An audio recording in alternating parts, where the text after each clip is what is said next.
Tonight, we check in with the poor man's Greg Gutfeld, George Clooney.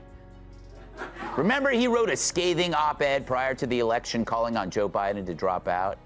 And this week, he took to CNN, the only place he's seen less than in his own movies, to gloat. God, I hope I hope Jake Tapper doesn't plant his lips firmly on George's puckered ass. George Clooney, the debonair icon of Hollywood, seemingly thought he could gracefully moonwalk into the complex arena of American politics, perhaps with a perfectly brewed espresso in one hand and an air of effortless sophistication in the other. Instead, he found himself unceremoniously tag-teamed by the unlikely duo of Greg Gutfeld and Megyn Kelly, in a brutal media takedown that had all the subtlety and finesse of a WrestleMania main event specifically designed for washed-up, out-of-touch celebrities. One minute, he was serenely preaching his political gospel from the comfort of his Lake Como mansion. The next, he was being verbally drop-kicked back to the shores of celebrity irrelevance. What exactly did George Clooney say or do to trigger this savage, two-pronged media assault? Stick around, because this is the captivating story of Hollywood arrogance colliding head-on with its unceremonious and very public match. Clooney, it's safe to say, didn't even see it coming. Brave. It was a civic duty. When I saw people on my side of the street not telling the truth, I thought that was time to... Are people still mad at you for that? Some people, sure. Wow, if that's Clooney with makeup, imagine what he looks like without it, huh? What's the matter, George? One might cheekily inquire. The Hollywood role's getting a little hard to come by as you age and get decidedly more smug and self-congratulatory? It's a fair question, especially when an actor of Clooney's stature chooses to cap off an appearance by lecturing the entire audience on the intricacies of how journalism ought to be properly conducted. Speaking with the gravitas of a modern-day Edward R. Murrow, he warned of the ongoing, perilous struggle for truth and integrity in the media, pontificating on the ever-present potential for the media to be manipulated and insidiously used for propaganda. George Clooney, it appeared, had looked out upon the national mood, witnessed the swirling chaos, the rampant inflation, the spectacle of ordinary people arguing vehemently over skyrocketing gas prices as if it were the Great Depression reincarnated, and arrived at a profound conclusion. You know what this struggling country desperately needs? More unsolicited lectures from out-of-touch multimillionaires. I remember Clooney's the same guy who held a star-studded fundraiser for Joe weeks before he dropped out and only called for him to quit after his disastrous debate. Clooney ignored concerns over Biden's age for years, only to magically come to the conclusion that he was demented when America finally saw what Clooney had been hiding. That's the problem with Dems. They're obedient shills for awful people, then pretend otherwise once voters see that they're full of. But remember, we were pointing out Joe's dementia before it was cool. We knew Biden was the worst president ever, which probably means Jimmy Carter died a happy man. Nothing, it seems, screams national unity, quite like a man swathed in a $20,000 tuxedo, leisurely sipping on a freshly pulled espresso in his palatial Lake Como estate, earnestly telling hardworking Americans how they should vote, all while his dedicated gardener meticulously trims the perfectly manicured hedges in the picturesque background. Brave, one might sarcastically mutter. Clooney himself described his intervention as a civic duty, proclaiming, "When I saw people on my side of the street not telling the truth, I thought that was time to speak out." When asked if people were still mad at him for his pronouncements, he conceded with a hint of martyrdom, "Some people, sure." One almost expected a single, perfectly formed tear to roll down his impeccably chiseled cheek. Wow, an observer might note. If that's Clooney with makeup, imagine what he looks like without it, huh? What's the matter, George? Are the Hollywood roles getting a little hard to come by as you age and get decidedly more smug and self-congratulatory? I'm just asking. And chooses to finish this show by lecturing the audience on how journalism ought to be done. Speaking as Edward R. Murrow, he warns about the ongoing struggle for truth and integrity in the media. Truth and integrity. About the potential for the media to be manipulated and used for propaganda. Yes, George Clooney, The man who once donned the cowl of Batman and, in the eyes of many a comic book aficionado, nearly torpedoed the entire franchise, had officially, and with considerable fanfare, attempted to level up from mere actor to revered political savior. Because naturally, when the guy who engaged in on-screen banter with a talking fox says it's high time for America to engage in some serious soul-searching and profound reflection, you are, of course, expected to listen intently. Or at least, that's what his undoubtedly well-paid PR team, and perhaps Clooney himself, genuinely thought would happen. Instead, what transpired was a glorious, almost cinematic, slow-motion car crash of elite self-importance colliding with the unyielding force of sledgehammer sarcasm from none other than Greg Gutfeld, and a laser-guided, intellectually devastating torpedo launched with pinpoint accuracy by Megyn Kelly. So if you're doing that, and we don't tell people what to think when we show that montage at the end, for instance. The Hollywood script that George Clooney likely imagined for himself probably featured him framed like a modern-day philosopher king, his resonant voice echoing majestically over a stirring soundtrack of patriotic music, inspiring profound change and national unity with his sage pronouncements.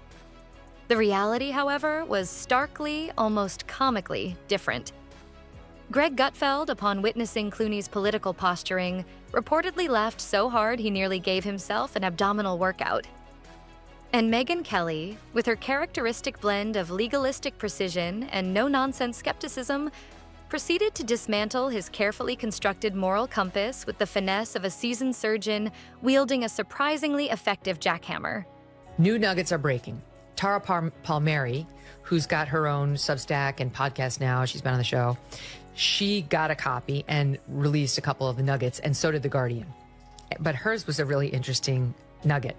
And she's apparently in this book, they reveal that George Clooney saw Morning Joe one day, right after his op-ed, and Mika Brzezinski was suggesting that Barack Obama was behind the George Clooney op-ed. That was basically making Clooney seem like Obama's puppet. Now, it's crucial to remember, as Kelly was quick to point out, that this is the very same George Clooney who held a lavish, star-studded fundraiser for Joe Biden mere weeks before Biden's notably disastrous debate performance, a performance that sent shockwaves of concern through the Democratic Party. Clooney, it appeared, only called for Biden to quit after this public stumble, after the writing was already emblazoned on the political wall. For years, Clooney had conveniently ignored, or at least publicly downplayed, the mounting concerns over Biden's age and cognitive fitness, only to magically come to the startling conclusion that he was, in fact, demented when America, and the world, finally saw with their own eyes what Clooney and other insiders had allegedly been hiding, or at least artfully obscuring, for an extended period. That's the problem with Dems, one commentator might argue.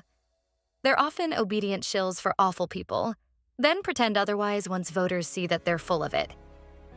But as many conservative voices were quick to remind everyone, we were pointing out Joe's dementia before it was cool.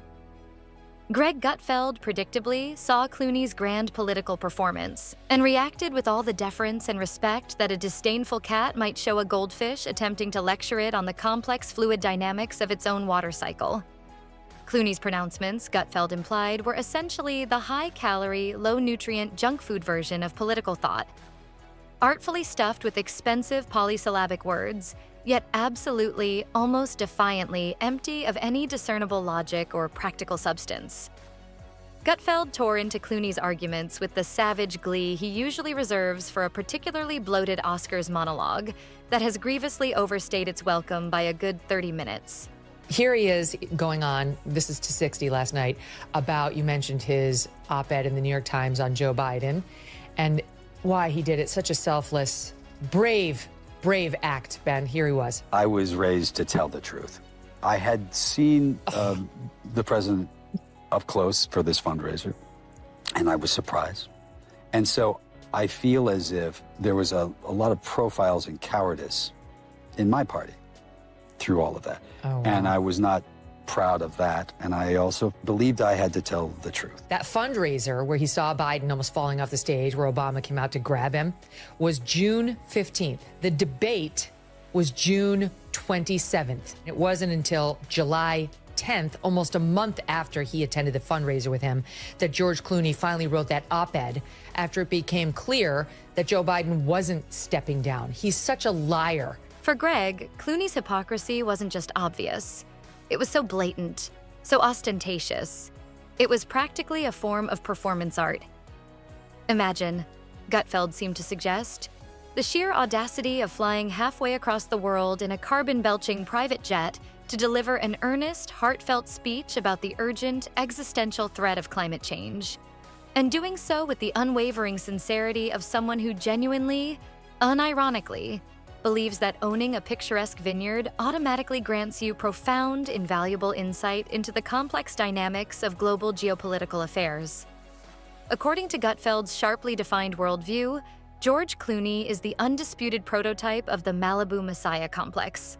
That very special, uniquely Hollywood condition where celebrities tragically mistake the sound of applause for the weight of legitimate credentials. Their box office returns for a popular mandate. Gutfeld didn't even need to delve deep into the minutiae of policy details to make his point. He simply and devastatingly painted a vivid picture of a man who, by all appearances, spends more time meticulously moisturizing his famous face than most actual politicians spend reading essential legislative documents.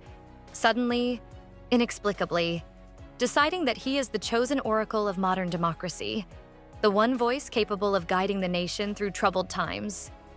In Gutfeld's words, though not directly quoted verbatim, Clooney was basically the insufferable guy at a dinner party who hasn't picked up a serious book since 1998, but nevertheless insists on confidently and at great length telling everyone else precisely how the government should and should not function. He waited a long time, but he should have the guts to maybe say that his friends in Hollywood, like John Voight or Mel Gibson or Sylvester Stallone, who shared a risk, might have been right on a few things. He's starring in Glengarry Glen Ross, am I right? No, it's Good Night and Good Luck. Oh, Sorry, never mind. my fault. I was going to say, I mean, they have tremendous respect for David Mamet. David Mamet is one of the most conservative people. So maybe instead of just sitting in silence, you should actually speak up for some of the people who shared the risk in Hollywood. The takedown was both hilariously cutting and brutally effective. Gutfeld, with his trademark wit, compared Clooney's approach to fixing complex societal problems to someone attempting to repair a leaky household pipe armed only with a bottle of expensive French cologne. Smells nice, Gutfeld might have quipped, but does absolutely, positively nothing to stop the water.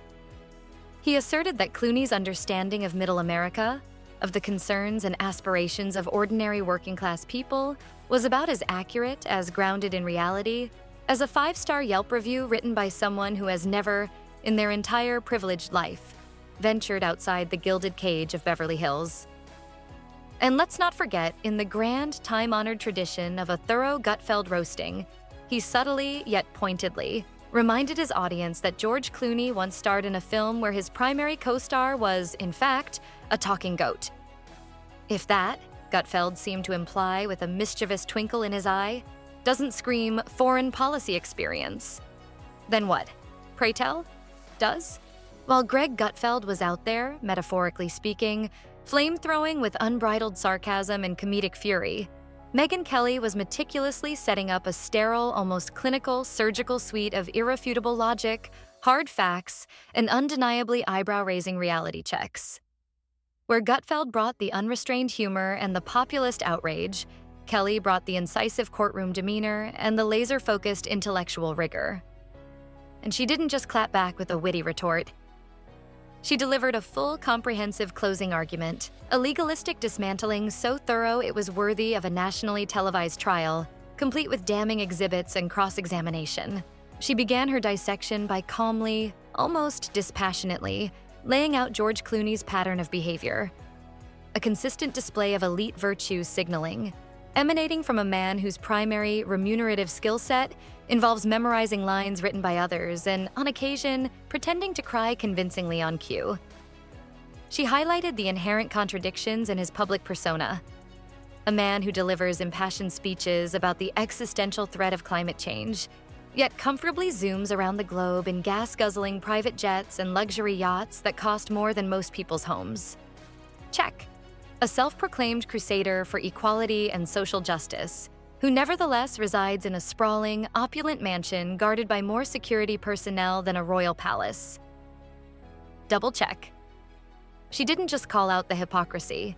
She illuminated it, spotlighted it, and presented it to her audience like a meticulously staged theatrical production, leaving no room for misinterpretation. Party, I bet there's one person in particular he thinks is spectacular. There's one person in particular I think is spectacular. There are a few who I think is levitating above that is Wes Moore. I like him a lot. I think he could be someone we could all join in behind. We have to find somebody rather soon. It's our job now to put together a proper team to stand up, because we're right now polling very poorly. I love that. Levitating above, as opposed to sinking to the bottom, like his last movie. According to Megyn Kelly, George Clooney doesn't just consistently miss the point. In many ways, he is the point. A walking, talking, impeccably dressed billboard for precisely how out of touch, how disconnected from the concerns of ordinary people Hollywood elites have become. It's not that Clooney's expressed opinions are particularly new or original, she argued.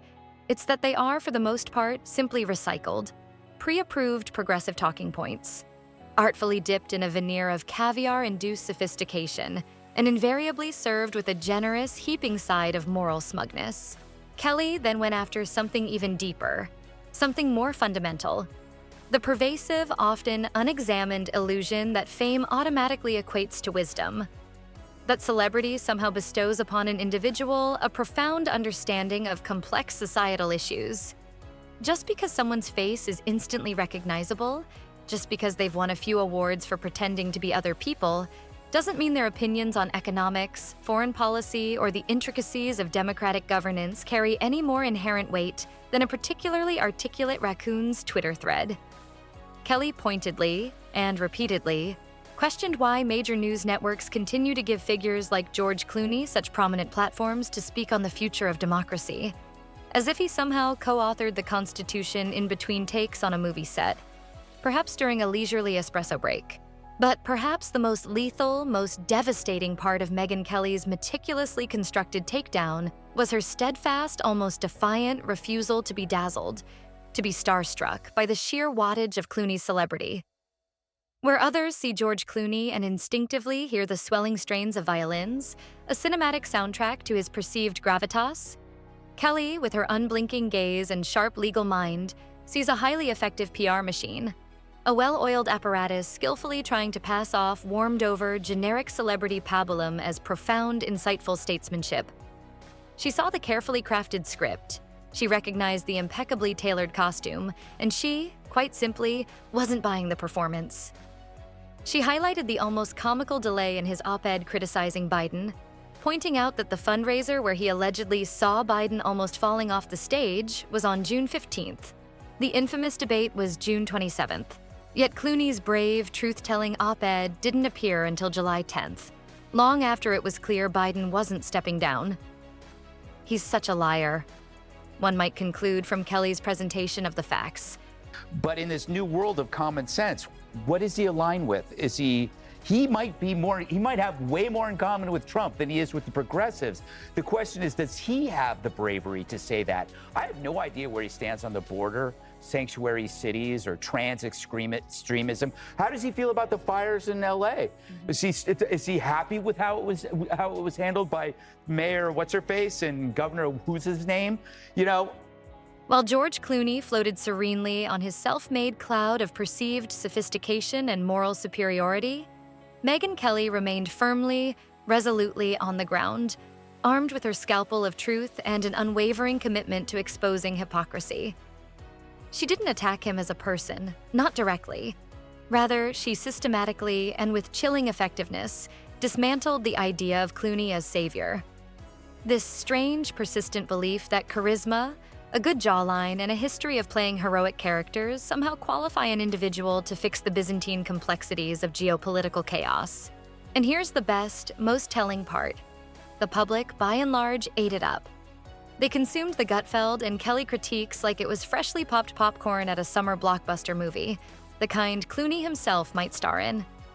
Gutfeld's razor-sharp zingers went instantly viral, ricocheting across social media platforms.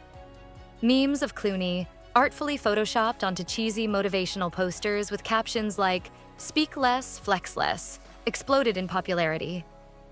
Twitter, predictably, turned into a digital battlefield, with Clooney's beleaguered defenders, armed perhaps with little more than their cherished cappuccino cups and a sense of wounded indignation, clashing fiercely with a growing army of critics swinging heavy hammers of common sense and lived experience. Megyn Kelly's takedown, meanwhile, with its more measured analytical approach, got quoted, clipped, and replayed on practically every show, every podcast, every platform that dares to challenge the often unquestioned authority of celebrity pronouncements. Her words weren't just commentary. They were clarifying, crystallizing. They were the kind of incisive, deeply resonant response that makes people stop mid-scroll, pause their endless doom scrolling, and collectively go, "Wait a minute." Finally, someone actually said it. Megyn Kelly didn't swagger into the room swinging wildly, fists flying. No, she strolled in with the calm, unshakable demeanor of a seasoned surgeon, coolly and methodically rolling up her sleeves as if to say, with a hint of icy amusement, "Oh, George, you really want to do this? Are you quite sure?" While Greg Gutfeld had already, with characteristic comedic brutality, body-slammed Clooney into the punchline graveyard, Megyn pulled out her intellectual scalpel and began to meticulously, almost dispassionately, carve the actor's flimsy arguments into neat, easily digestible, bite-sized pieces of public embarrassment. I think, this Johnny-come-lately, I was raised to be honest, is a bunch of BS. All right? Obama told him to do it. He sees himself as this extremely important person. I think he's an arrogant, condescending, smug individual who thinks that, he should be able to tell people in America, and the Democrat Party certainly, what they should and shouldn't do. This president, Joe Biden, is one of the most disastrous presidents that we've had in American history. In this new, emerging world of common sense, a world increasingly skeptical of elite pronouncements, where does George Clooney, with his carefully cultivated image and progressive bona fides, actually align? He might have way more in common with Trump than he does with the progressives, Kelly mused, posing a provocative and, for many, startling question. The question is, does he have the bravery to say that? She then proceeded to list a litany of pressing issues: the border crisis, sanctuary cities, trans extremism, the handling of wildfires in LA, pointedly asking where Clooney stood, highlighting his conspicuous silence on topics that didn't fit neatly into his preferred narrative. On her podcast, where well-earned smirks often come gift-wrapped in meticulously researched citations, Kelly took Clooney's vague political musings, held them up to the harsh, unforgiving light of scrutiny like a piece of suspicious, potentially counterfeit meat, and proceeded to fact-check the ever-loving espresso out of them. "Let me get this straight," she began, her voice laced with that signature, almost glacial tone that seamlessly blends lawyerly precision with a hint of barely concealed incredulity.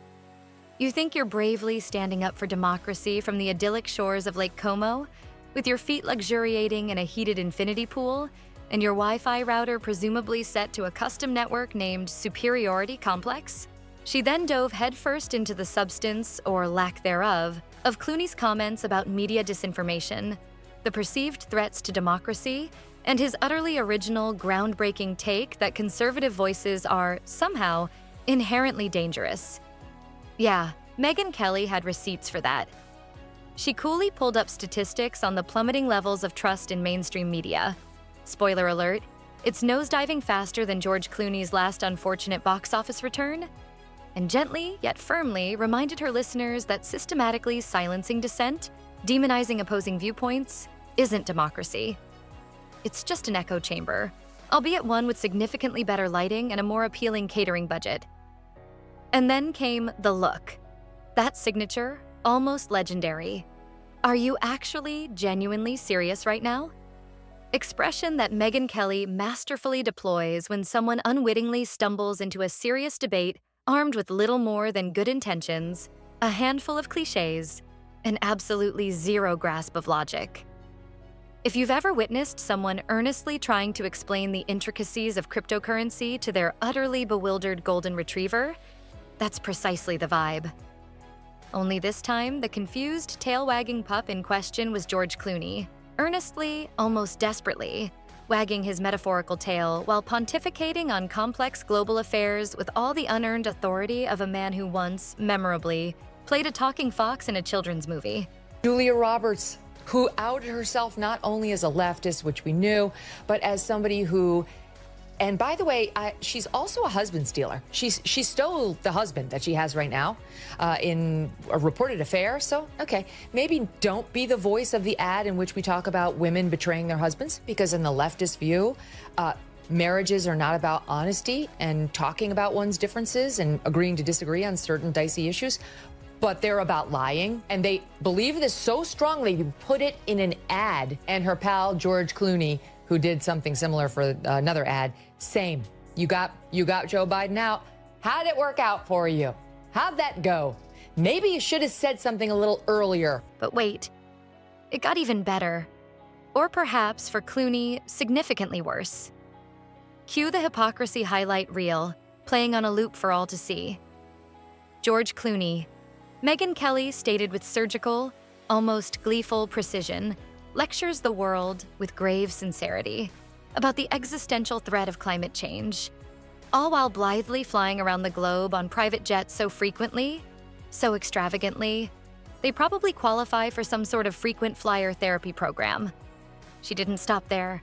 She mercilessly called out how he passionately rallies for unity and understanding in his eloquent speeches. But only, it seems, if that unity doesn't happen to include conservatives, libertarians, truckers, or heaven forbid, anyone who doesn't possess a Say-G card and a current subscription to The Atlantic. And the pièce de résistance, the cherry on top of this sundae of hypocrisy, his endless, often sanctimonious monologues about the paramount importance of democracy, which, rather conveniently, seem to be oddly timed for when his preferred political side isn't currently holding the steering wheel of power. As Megyn Kelly so succinctly, so devastatingly put it, it's democracy when they win. It's fascism when they don't. Apparently, in George Clooney's carefully curated worldview, ballots only truly count, are only truly legitimate, when George Clooney happens to like the outcome. Ouch. Somewhere in a lavish villa in Italy, a perfectly brewed cappuccino spontaneously, tragically, curdled. But Megyn Kelly wasn't just there to roast. She came to dismantle, to deconstruct, to expose. The deeper she went, the more brutal, the more unavoidable, the reality became for anyone still clinging to the increasingly tattered illusion that George Clooney was some sort of profound political sage, a beacon of wisdom in a sea of ignorance, instead of, perhaps, just a very famous, very charming, tuxedo-clad teleprompter with exceptionally good cheekbones. She then dropped the hammer on the broader, more systemic issue. Why does Hollywood as an institution keep trying to cast itself with such unwavering self-belief as America's collective conscience? Why are major news networks consistently, almost reflexively, giving actors whose primary expertise lies in pretending to be other people serious, extended airtime to discuss complex global policy, as if starring in a movie like Syriana is somehow equivalent to crafting or even understanding actual foreign policy? And there it was, the undeniable, almost palpable death blow to George Clooney's entire carefully constructed persona as a beacon of profound political insight. Megyn Kelly pointed out, with chilling clarity, that this wasn't genuine leadership. It was merely theater, a well-rehearsed performance of grandstanding, elegantly delivered in Armani. It wasn't true civic duty. It was, she implied, little more than narcissism, artfully disguised as activism, meticulously curated for applause and validation at exclusive cocktail parties where everyone already agrees with you. And no one has ever, in all likelihood, actually seen the inside of a Walmart. She unflinchingly compared Clooney's political posturing to Hollywood's recent and increasingly tiresome trend of celebrities cosplaying as revolutionaries, as brave truth-tellers speaking truth to power. They're not risking anything, she asserted, her voice devoid of an Gutfeldian smirk but heavy with conviction. They're not standing on the actual front lines. They're tweeting from their yachts and delivering impassioned speeches at award shows while the orchestra politely, then insistently, plays them off for being too self-righteous, too preachy, too long-winded. So if you're doing that, and we don't tell people what to think when we show that montage at the end, for instance. By the end of Megyn Kelly's systematic dismantling, you could almost feel a twinge of sorry for George Clooney. Almost.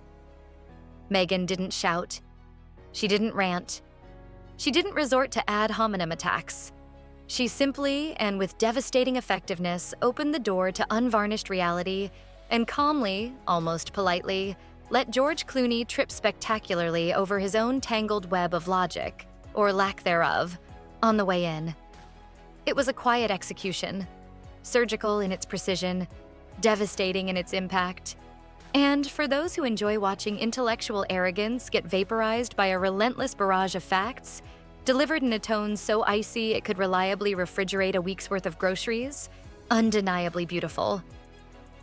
And somewhere, probably behind a gleaming $1 million espresso machine, George Clooney likely blinked at the unexpected and undoubtedly unwelcome backlash, genuinely wondering what on earth went wrong, blissfully unaware that Megyn Kelly had just unceremoniously turned his lofty political ambitions into a widely circulated and highly instructive cautionary tale for every actor, every celebrity, who foolishly confuses applause for wisdom, a red carpet for a legitimate political platform.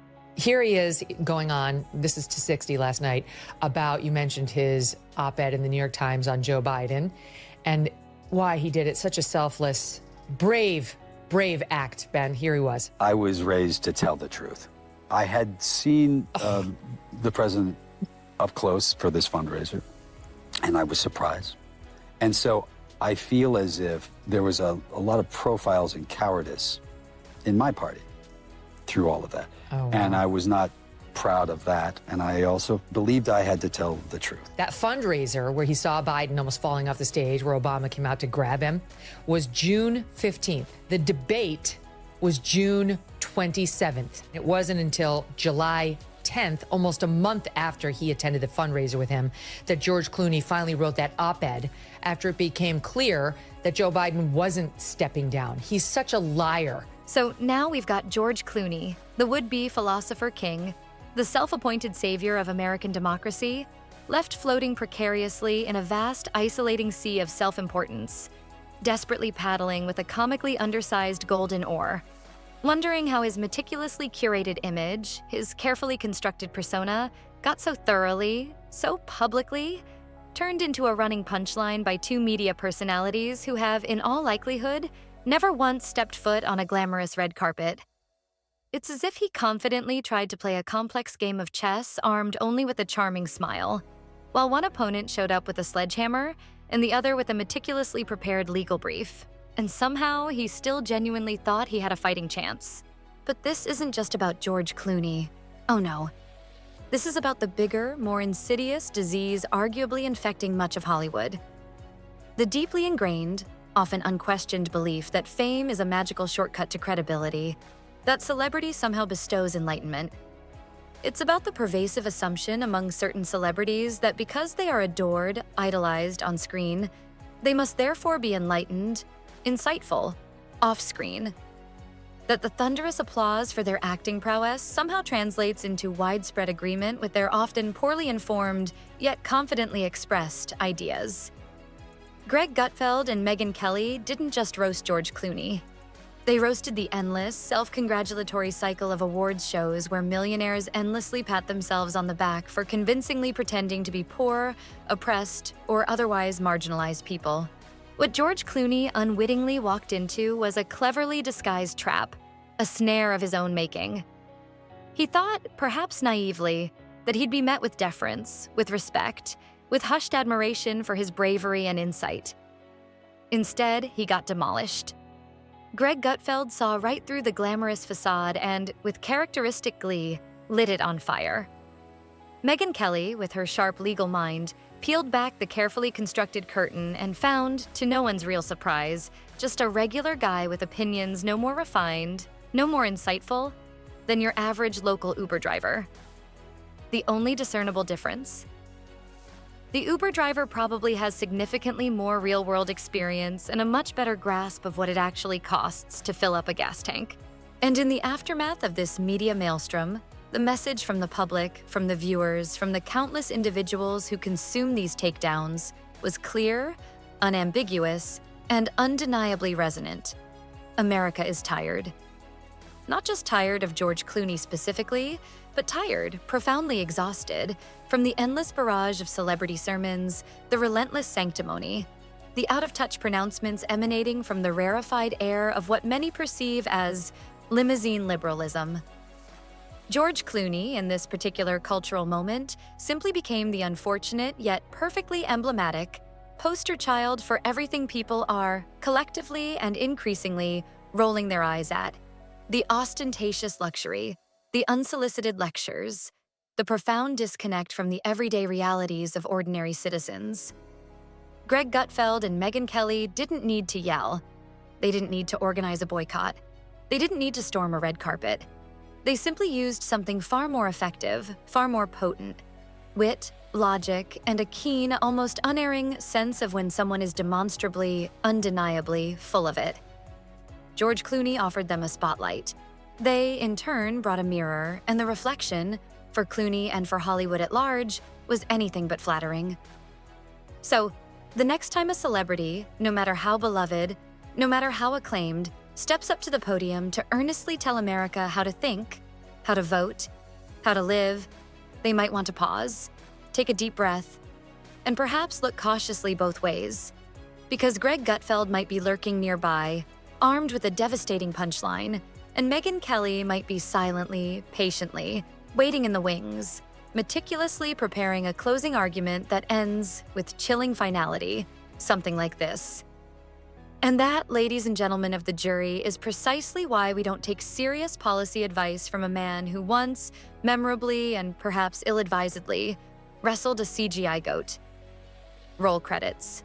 But not the glossy, self-congratulatory Hollywood kind. The real ones. The kind where regular people, for once, finally get the last satisfying word.